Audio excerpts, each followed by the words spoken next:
Bonjour à tous, ravi de vous retrouver pour Afrique Hebdo. Les survivants du génocide au Rwanda attendent que justice soit rendue. Le financier présumé des massacres, Félicien Kabuga, comparé devant un tribunal des Nations Unies à La Haye.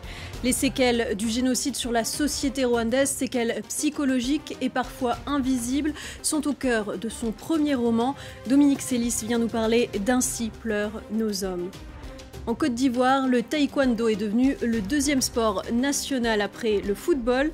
Cet art martial bénéficie d'un engouement grandissant, notamment grâce aux performances des athlètes ivoiriens lors des compétitions internationales. C'est un procès pour l'histoire. Félicien Kabuga, autrefois l'un des hommes les plus riches du Rwanda, est le dernier suspect principal du génocide de 1994 à être traduit en justice. Arrêté en 2020 près de Paris, après 25 ans de cavale, il est notamment accusé d'avoir financé des milices Hutus et d'avoir incité au massacre ethnique qui a fait plus de 800 000 morts. Au Rwanda, son nombre plane toujours. Des victimes et témoins racontent.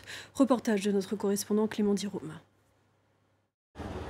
Épaphrodite Niringondo a survécu au génocide des Tutsis. En 1994, ses deux frères sont assassinés à Muhima, ce quartier de la capitale rwandaise. Ils tuaient les gens ici où je me tiens. Il y avait des cadavres partout. On jetait les cadavres dans le caniveau ici ou sur un charnier là-bas. Le quartier vit encore dans l'ombre de ce bâtiment construit par Félicien Kabuga, un richissime homme d'affaires accusé par la justice internationale d'avoir financé et organisé les massacres. Épaphrodite échappe aux milices génocidaires Hutus qui tuent la majorité des Tutsis du quartier. Après le génocide, il rejoint une organisation de rescapés soutenue par le gouvernement. Il se souvient des allées et venues des miliciens. Ce bâtiment là-bas, c'était la maison de Félicien Kabuga, où se trouvait une base de l'ancien parti au pouvoir, le MRND. Les miliciens du quartier venaient prendre leurs armes ici. Il y avait les miliciens du Nord, ils sortaient quand on leur donnait l'ordre de partir tuer. Après plus de 20 ans de cavale, Félicien Kabuga est arrêté en France en 2020. Un tribunal spécialisé lui reproche le financement de la radio des Mille Collines qui encourage les massacres. Il y avait beaucoup de messages qui disaient que les Tutsis sont des ennemis du pays, il faut les tuer. C'est comme ça que beaucoup de Néramoued, beaucoup d'extrémistes, ils ont été convaincus qu'ils doivent quand même tuer. À quelques kilomètres du mémorial, 4000 victimes des massacres reposent dans le quartier de Nyanza. Egide Kouranga préside l'association des rescapés Ibuka, qui demande le transfert de Félicien Kabuga pour qu'il soit jugé sur les lieux du crime au Rwanda plutôt qu'aux Pays-Bas. Une demande rejetée par le tribunal. Kabuga était parmi les planificateurs du génocide.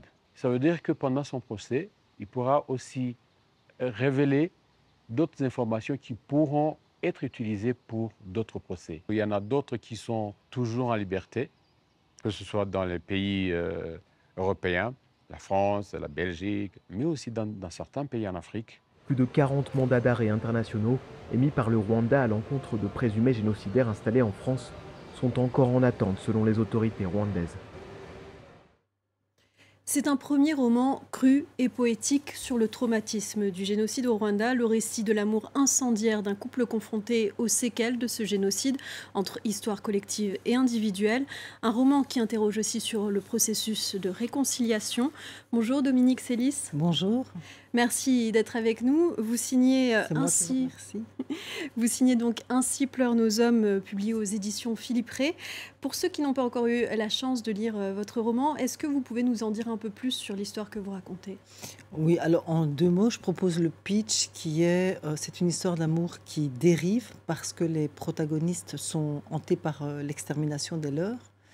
Et ce que j'ai voulu travailler dans ce roman, c'est l'oscillation, la transaction entre l'histoire collective et ce qu'elle fait à l'histoire individuelle. Dit autrement, l'histoire collective, c'est comment un groupe majoritaire a tenté d'éradiquer un groupe minoritaire, catégories qui ont été définies par la colonisation belge, et qu'est-ce que cette violence, comment est-ce qu'elle impacte l'individu.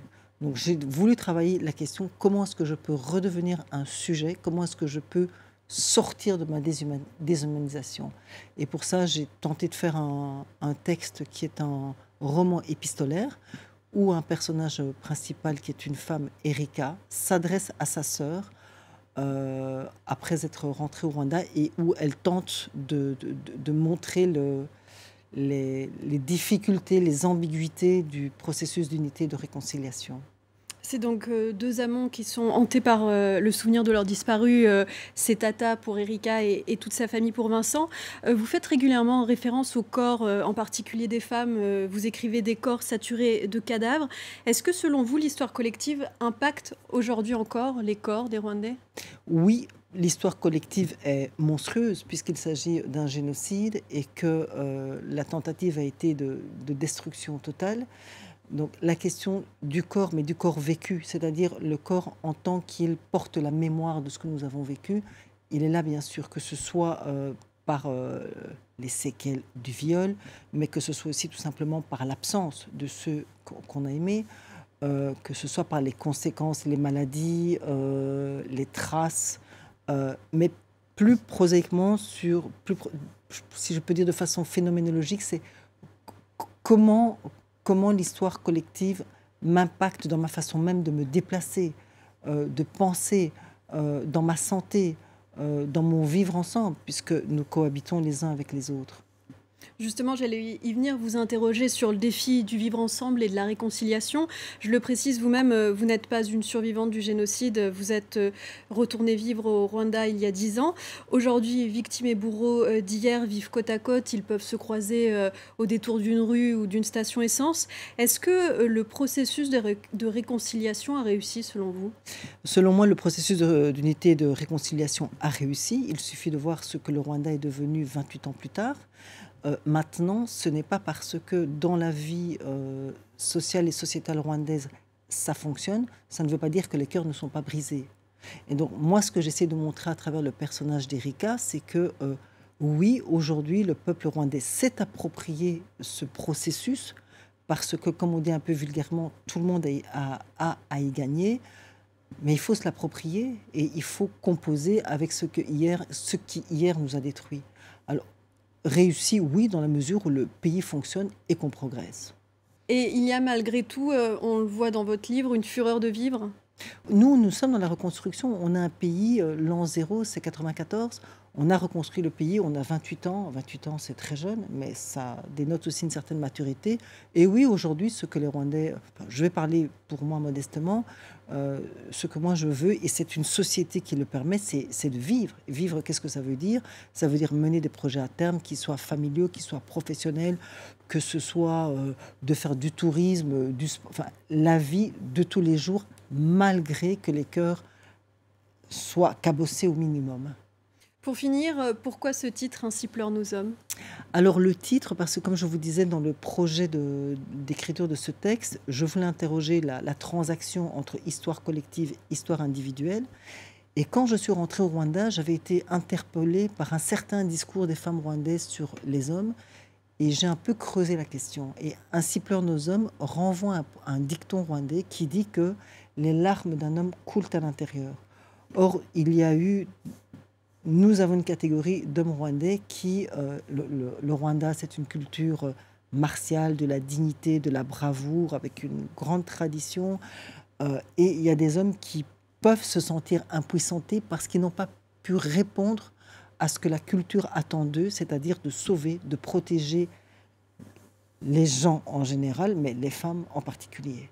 Et ainsi pleurent nos hommes, c'est ces hommes qui ont du mal à vivre l'intime, la vulnérabilité qu'ils peuvent avoir parce qu'eux aussi, ils ont dû subir cette tentative de destruction. Merci Dominique Sélis. Merci à vous. Merci d'être venu donc nous présenter ce roman saisissant que je recommande vivement, Ainsi pleurent nos hommes. Merci. Persévérance, courage et contrôle de soi, voici quelques-unes des valeurs véhiculées par le taekwondo, une discipline qui séduit les Ivoiriens. Le nombre de licenciés grimpe en flèche, ils sont aujourd'hui plus de 50 000 dans 350 clubs. Notre correspondante Sophie Lamotte a suivi les entraînements de ces passionnés. Des dizaines d'enfants en kimono qui trépignent d'impatience. Ils attendent leur idole, Ruth Bagby. À 27 ans, elle vient de décrocher la médaille d'or au Grand Prix de Paris, une récompense qu'elle tient à partager avec son club d'enfance. C'est important pour moi de partager parce que déjà, Je suis, on va dire, une figure emblématique de mon pays. Il y a beaucoup de jeunes qui me regardent et qui veulent faire comme moi. Donc pour moi, c'est important de partager mon expérience pour les inspirer davantage dans la réalisation de leurs rêves. Ils rêvent tous de marcher dans ses pas. Dès le plus jeune âge, ils s'affrontent en duel, s'entraînent, sous l'œil attentif de Monsieur Georges. C'est lui qui a conduit Rousse jusqu'au haut niveau. Le taekwondo, il y a le côté sportif et il y a le côté éducation. Ils ont des matières théoriques, ils ont des matières pratiques quand on les évalue. Donc ça veut dire qu'on donne un enseignement de base d'éducation d'abord à ses enfants. Un sport qui plaît aux plus jeunes, mais aussi aux anciennes générations.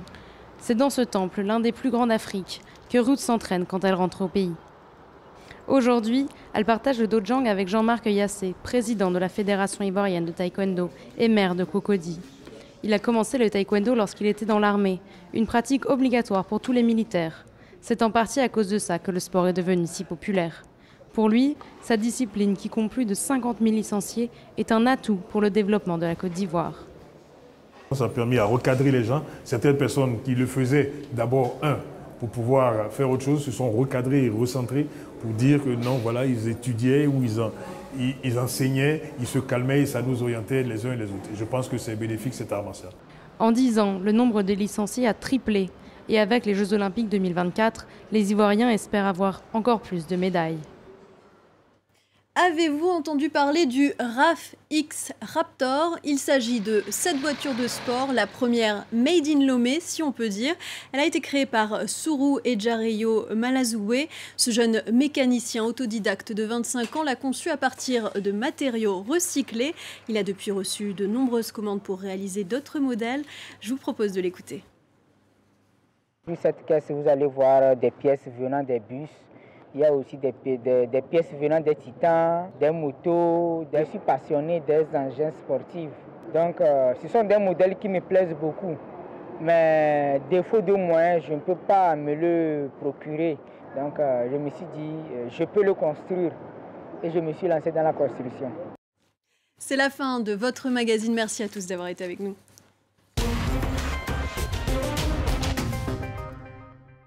دائما لاستضافة كل البطولات الممكنة وأكبر البطولات في العالم. Salaires impayés, passeports confisqués et conditions de travail extrêmes ont causé la mort de plusieurs milliers de travailleurs migrants. This is the life we are living here in Qatar, Doha. The life we are living here is hell. Some of us want to go back to their countries. Some of us want to change companies. The company has taken all our passports. This is slavery, this is kind of prison.